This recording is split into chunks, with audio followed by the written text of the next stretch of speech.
The church bells tolled like a death knell as Emily stood at the altar, her white gown a shroud of lies. In that frozen moment, with the congregation's eyes boring into us, she turned to me, her maid of honor and secret confidant, and whispered, "I can't do this, I love you, not him." The gasp that rippled through the room was the sound of our world shattering, and as her fiancé's face crumpled in betrayal, I knew the choices we'd made in the shadows were about to drag us into the unforgiving light. We had grown up in the heart of suburban Chicago, where picket fences hid more secrets than they protected. Emily and I met in high school, two girls navigating the treacherous waters of adolescence, in a community that prized tradition above all. She was the golden child of a devout Catholic family, her father a prominent lawyer who preached family values at every dinner table, and her mother the epitome of the perfect homemaker. I, on the other hand, came from a more fractured home. My parents divorced when I was 10, leaving me to bounce between apartments and foster a cynicism that kept people at arm's length. But Emily pierced through that armor with her infectious laugh and unwavering kindness. Our friendship blossomed innocently enough, late-night study sessions turning into sleepovers where we'd share dreams under the covers. It wasn't until college at the University of Illinois that the lines blurred. One rainy evening in our shared dorm, after a particularly grueling exam, Emily reached for my hand, her touch lingering longer than friendship allowed. "Alex," she said, her voice trembling, "do you ever feel like you're living someone else's life?" I nodded, my heart pounding as our eyes locked. That night we crossed the threshold into something deeper, a kiss that tasted of forbidden freedom and terrified us both. But reality crashed in like a Midwest thunderstorm. Emily's family expected her to follow the script. Graduate, marry a nice boy from church, and start a family. Her engagement to Mark, a fellow law student and son of her father's business partner, was announced with fanfare at a backyard barbecue. I stood there, smiling through the pain, as toasts were raised to their future. Inside I was screaming. How could she commit to this when our stolen moments, whispered confessions in parked cars, hidden weekends away, felt like the only truth? The pressure mounted as the wedding approached. Emily's mother hovered like a hawk, critiquing every detail from the floral arrangements to Emily's diet. "You have to look perfect for Mark," she'd say, oblivious to the turmoil brewing. Emily confided in me during fittings, her eyes pleading for escape. "I love my family, Alex. I can't disappoint them." But her words rang hollow against the nights we'd spent debating our futures, weighing the cost of honesty against the safety of conformity. I tried to pull away, to protect my heart, but Emily wouldn't let me. "You're the only one who sees me," she'd say, pulling me into embraces that blurred the lines between comfort and desire. The internal conflict tore at me. Loyalty to our bond versus the moral quagmire of interfering in her life. Was I selfish for wanting her to choose me, or brave for fighting for what felt real? Society's gaze loomed large. In our conservative circles, same-sex relationships were whispered scandals, not celebrated unions. As the rehearsal dinner unfolded in a posh downtown restaurant, tensions simmered. Mark, ever the affable groom, clinked glasses with Emily's father, discussing their shared future in law. I sat across from Emily, our feet touching under the table, a silent rebellion. Later in the restroom she cornered me. "I can't breathe, Alex. This isn't me." Her tears smeared her makeup, and I wiped them away, our foreheads touching. "Then stop it," I urged. "Choose yourself." But she pulled back, fear etching her features. "And lose everything? My family would disown me." That night, I lay awake in my apartment, replaying our history. The first time we admitted our feelings, during a campus protest for LGBTQ rights. Ironic, given Emily's reluctance to join publicly. "I'm not ready," she'd said, but her hand in mine spoke volumes. The betrayal started small. Her canceling plans to appease her parents, introducing me as just a friend at events. Each one chipped away at my resolve, yet I stayed, hoping for a breakthrough. The wedding day dawned bright and merciless. As I helped Emily into her dress, our eyes met in the mirror. "Tell me to run," she whispered. I hesitated, the weight of her family's expectations crushing me. "I can't make that choice for you." But deep down, I knew my silence was a betrayal of its own. The ceremony began, vows exchanged like shackles. When the priest asked if anyone objected, the room held its breath. Emily's eyes found mine, and in that instant the dam broke. Her confession echoed. A shockwave that upended lives. Mark stormed out, his family in tow, hurling accusations of deceit. Emily's father approached, face thunderous. "What have you done?" he demanded, glaring at me as if I were the serpent in Eden. Her mother collapsed in sobs, clutching her rosary. The congregation buzzed with whispers, judgments flying like arrows. Emily stood defiant yet trembling, her hand seeking mine. "I choose truth," she said, but the cost was immediate. Disinvitations to family gatherings, cold shoulders from friends. In the aftermath, we fled to my apartment. The world outside a storm of controversy. Emily's phone rang incessantly. Texts from relatives decrying her sin. Friends distancing themselves. "Was it worth it?" she asked, curled against me. I held her, unsure. The internal battles raged. Her guilt over hurting Mark, my fear of societal backlash. But in that vulnerability we found a fragile strength, vowing to face the fallout together. Yet doubts lingered. Was love enough to mend the fractures we'd caused? The days following the wedding disaster blurred into a haze of emotional wreckage. Emily moved in with me, her belongings crammed into my tiny Chicago studio. A stark contrast to her spacious family home in the suburbs. We avoided the news, but whispers reached us, local gossip columns dubbing it the runaway bride scandal, painting Emily as fickle and me as the homewrecker. Her father's law firm partners distanced themselves, fearing reputational damage in their conservative clientele. "You've ruined our name," he texted her, the words a dagger to her heart. Emily wrestled with the guilt, pacing the floor at night. "Mark didn't deserve that humiliation," she'd murmur, replaying the scene. I tried to console her, but my own demons surfaced. Growing up, I'd learned to hide my sexuality after my mother's casual homophobic remarks post-divorce. "People like that just want attention," she'd say. Now, exposed, I faced the same judgments. Colleagues at my marketing job side-eyed me. Promotions suddenly on hold. The societal pressure was insidious, eroding our confidence. We sought solace in therapy, a neutral ground to unpack the chaos. Our counselor, Dr. Ramirez, a no-nonsense Latina woman, challenged us. "Love isn't a battlefield unless you make it one," she said. "But hiding it turns it into a war." Emily nodded, but her family's silence weighed heavily. Her younger sister, Sophie, was the only one who reached out, sneaking calls.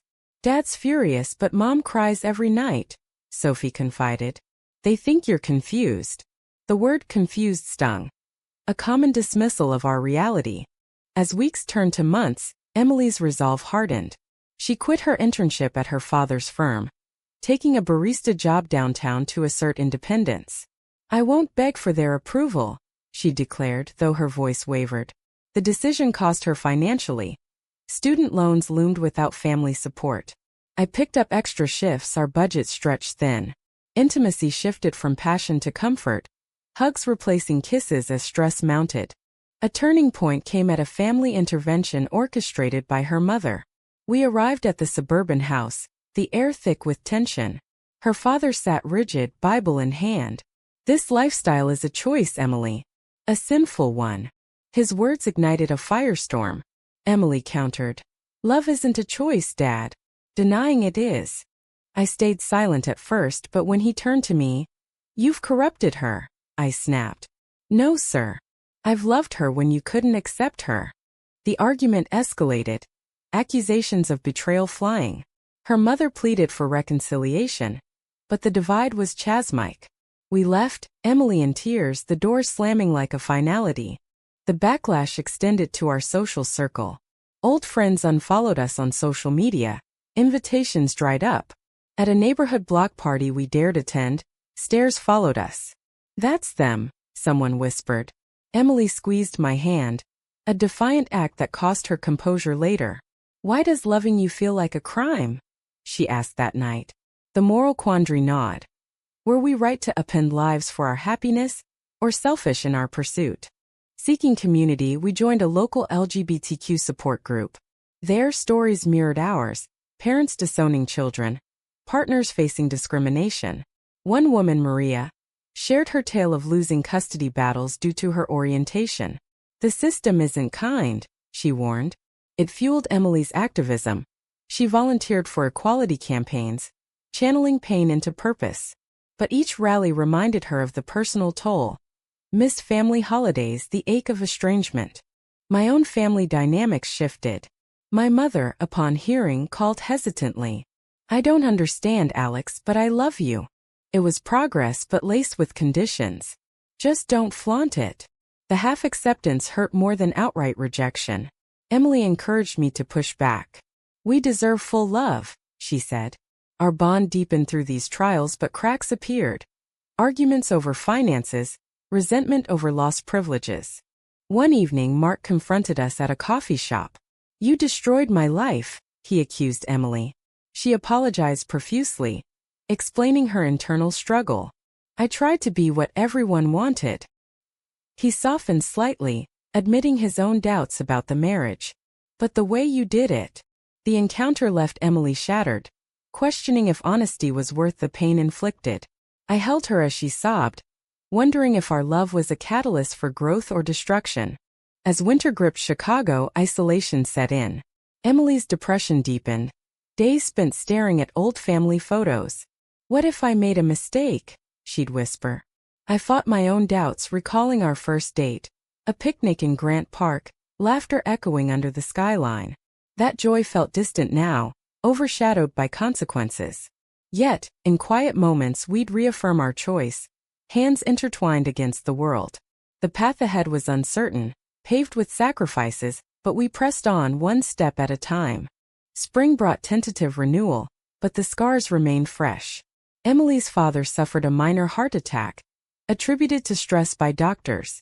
Her mother blamed us indirectly in a guilt-laden call. Your choices are killing him. Emily rushed to the hospital, only to be met with coldness. You're not welcome, her father rasped from the bed. The rejection hit like a physical blow. She returned home defeated, curling into a ball. They'll never forgive me. I urged her to fight for reconciliation, but my words felt hypocritical. My job security waned as clients pulled accounts, citing personal values clashes. The economic pressure forced tough decisions, selling Emily's car, cutting luxuries. This is the price, I said, but resentment brewed. Why should our love demand such penance? Society's double standards glared. Heterosexual affairs were forgiven, but our truth was vilified. A moral crossroads emerged when Sophie, Emily's sister, confided she was questioning her own sexuality. Seeing you gave me courage, she said. Emily beamed with pride, but fear followed. Don't rush. Look at what it cost me. The conversation sparked Emily's awakening. She realized her story could inspire. Yet the responsibility weighed heavy. Was guiding Sophie worth risking further family rift? We attended our first Pride parade in June. A sea of rainbows contrasting our internal storms. Holding hands publicly felt liberating, but anxiety lingered. Spotting familiar faces, bracing for judgment. A confrontation ensued when a former friend approached. You're parading your sin, she sneered. Emily stood tall. No, my love. The exchange empowered her but drained me. Back home we argued. You act like it's easy, I said. It's not for either of us. The summer heated up with legal woes. Emily's father cut her from the will, citing moral turpitude. She hired a lawyer, challenging the decision on discrimination grounds. The battle exposed ugly truths. Family emails revealed homophobic rants. This isn't who we raised, one read. Emily's tears flowed as she read them. How can love breed such hate? The case strained our finances further, but she persisted, driven by principle. Betrayal struck from unexpected quarters. Mark, seeking closure, leaked details to a local blogger. The post went viral in our community. Bride ditches groom for best friend. Family in shambles. Comments poured in, a mix of support and vitriol. Disgusting, some wrote. Brave, others countered. Emily's barista job fired her, citing distraction. Unemployment hit hard, forcing her to confront dependency on me. I feel like a burden, she admitted. In therapy, Dr. Ramirez probed deeper. What are you willing to sacrifice? She asked. Emily hesitated. Everything, but not Alex. Yet doubts crept in. Late nights, I'd catch her scrolling family photos, longing evident. The internal conflict peaked during a heated fight. Maybe we should pause, she suggested. Panic seized me. After all this? The words hung, a test of our commitment. We reconciled, but fragility lingered. Seeking escape, we road-tripped to Lake Michigan, camping under stars. Conversations flowed. Dreams of a future unburdened. One day they'll see, Emily hoped. But reality intruded via a call from Sophie. Dad's talking therapy. A glimmer of hope yet cautious. The trip rekindled our bond, reminding us why we fought. Back in Chicago, activism became Emily's outlet. She spoke at panels sharing our story. Love demands courage, she'd say, inspiring others. But each event brought backlash, protests outside, hate mail. The toll. Sleepless nights, paranoia. I worried for her safety. The societal undercurrents turning violent. Is it worth the risk? I asked. She nodded. For us, yes. As fall approached, a family olive branch extended. Her mother invited us for coffee. Tentative, we went. Tears flowed as apologies were exchanged.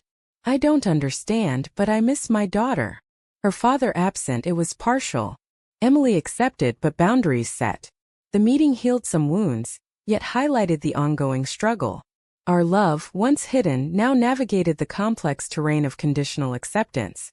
The price paid was steep, but the awakening profound. With partial family reconciliation, Emily's spirits lifted. But the journey was far from over. Her father's absence from the coffee meet lingered like a shadow. He needs time, her mother said, but Emily sensed deeper resistance. Society's pressures amplified. At work, I faced subtle discrimination. Excluded from team events, whispers in hallways. They're just jealous, Emily consoled, but the isolation gnawed. A new conflict arose when Emily's ex-college friend, Lisa, re-entered our lives. Lisa, openly queer, invited us to a support network. There, Emily flourished, but I noticed her growing closeness with Lisa. Jealousy stirred, irrational, yet fueled by insecurity. She's just a friend, Emily assured, but late-night texts raised flags. The moral dilemma. Trust her after our shared trials, or confront the fear of betrayal.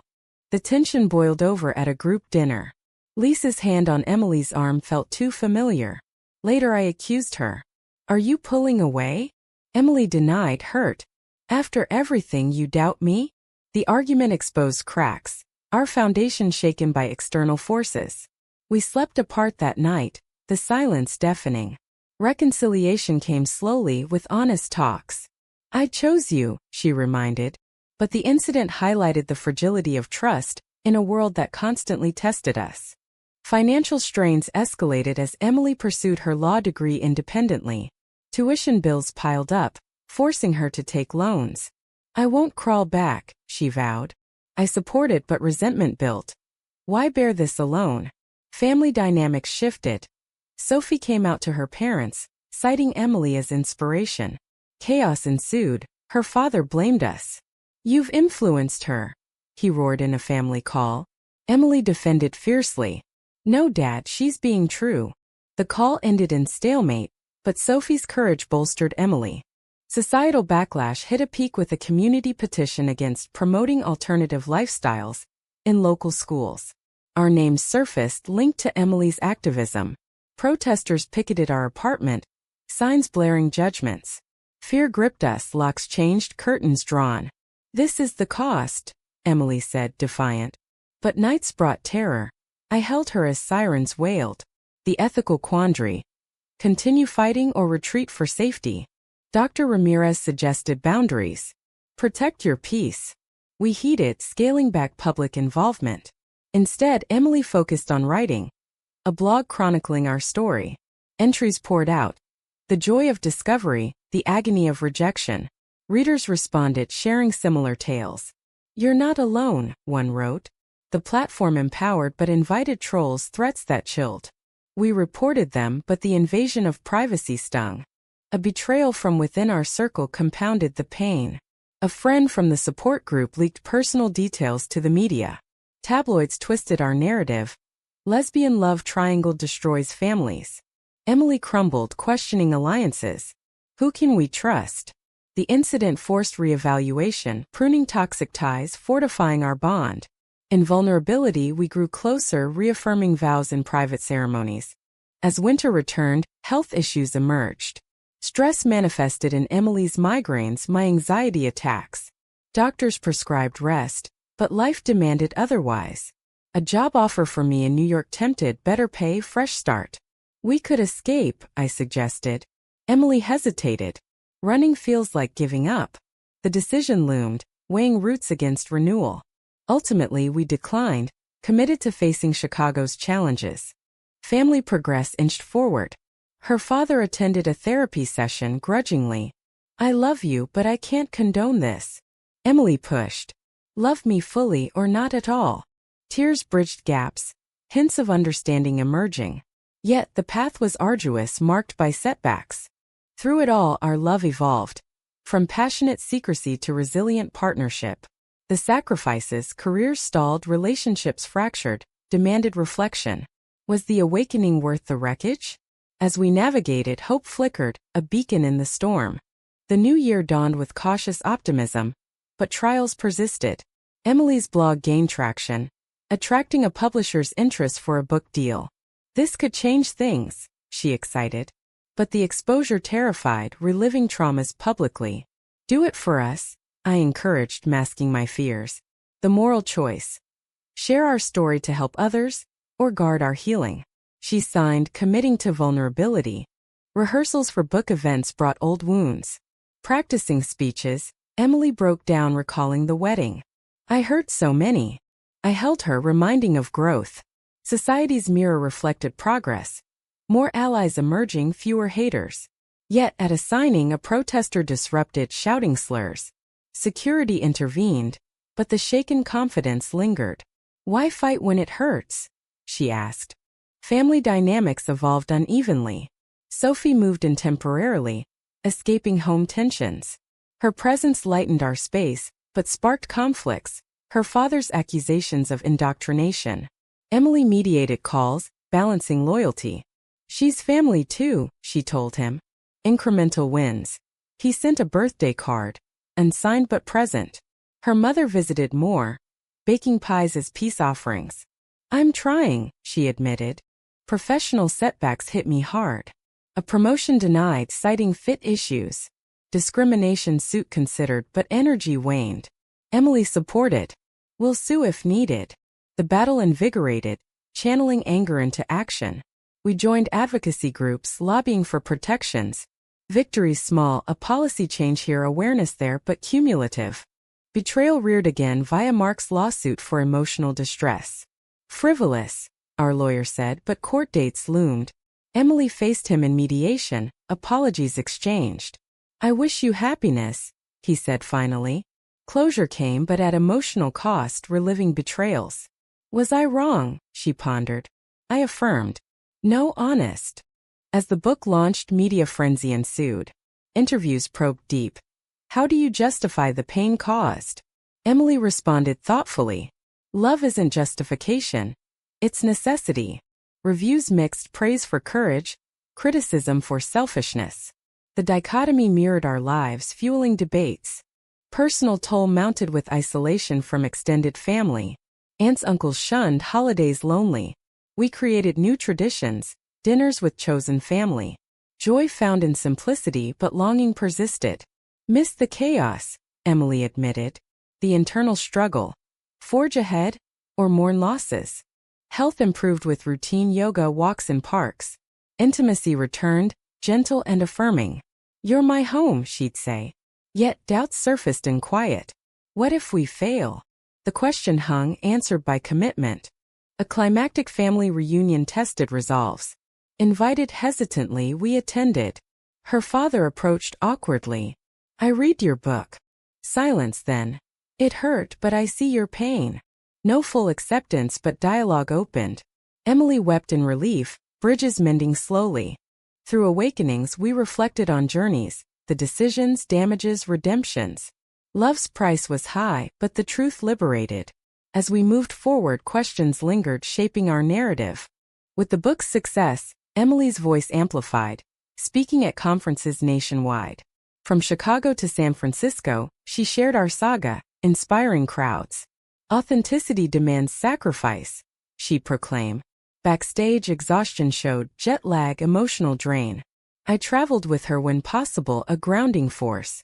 You're my anchor, she said. But the spotlight intensified scrutiny.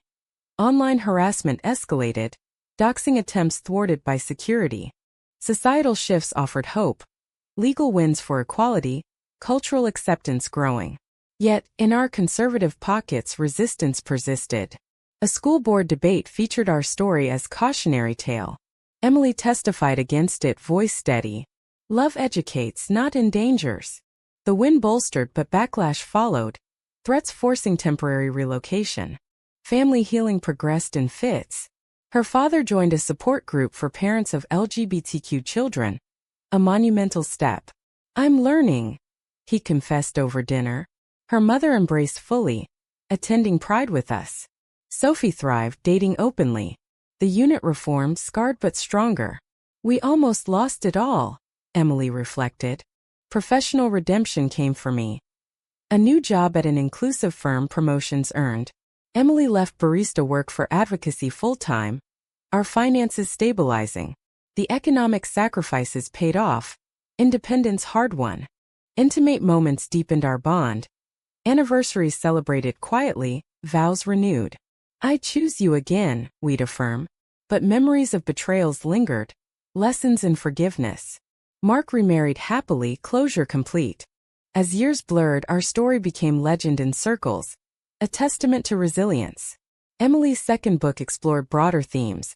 Societal norms, moral ambiguities. Choices define us, she wrote. In quiet reflection, we pondered the path. The shocks, shatters, rebuilds. Love triumphed, but at what cost? Families mended, yet echoes of pain remained.